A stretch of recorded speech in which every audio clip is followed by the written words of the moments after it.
There is a third way by which heat can be transferred from a hot body to a cooler one. This mode of transfer is called radiation, and it does not need any medium between the two bodies. All hot bodies radiate heat.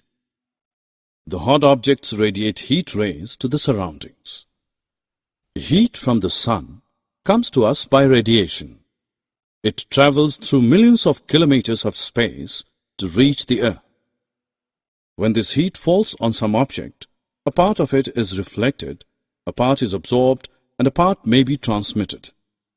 The temperature of the object increases due to the absorbed part of the heat. A cloudy night is hotter than a clear night.